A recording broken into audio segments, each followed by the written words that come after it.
Hi everybody. This is a video about shoaling and schooling in aquarium fish. So why are my tetras milling about aimlessly, not forming schools, and just kind of going about their business in the tank? Well, the key reason, even though these fish have been chosen as shoaling fish, is that they have no reason to shoal. Now, I could have made a mistake like buying rainbow fish, which are not by nature strong shoalers.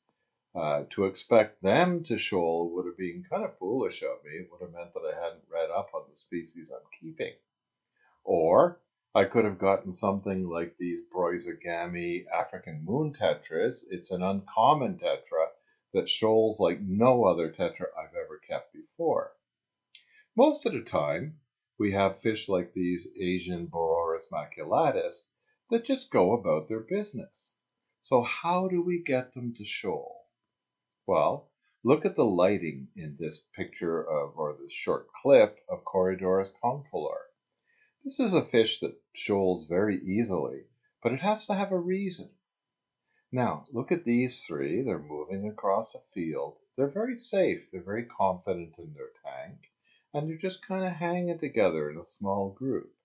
Just like these three, the white-tailed deer that hang around behind my fish room. Now, at night, when things can be a little more threatening, or if coyotes or bobcats are around, they'll form large groups of 10 to 12, sometimes as many as 25 individuals, sleeping in the long grass and in the cedar trees behind my fish room. Other times they form little groups of three. They forage around, they peek in the fish room window, and they're kind of, Corydoras-like creatures.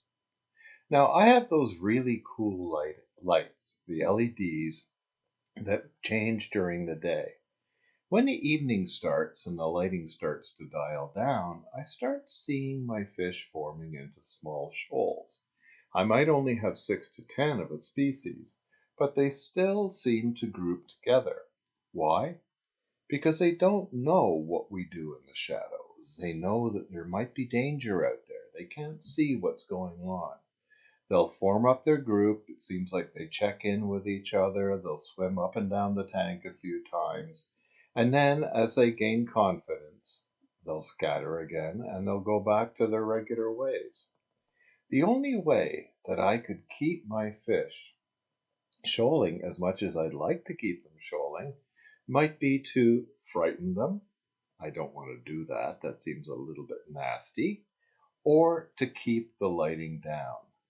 Even my rainbow fish will form up groups, even though you couldn't call this a shoal, and hang around together watchfully when the lighting begins to go down. But if you check them when the lights are off, they're back into their confident space.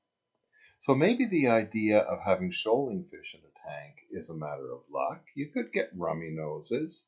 You could get African moon tetras if you could find them. And you would get some shoaling going on. But with the average fish, a fish that will shoal in nature, well, they're like the deer.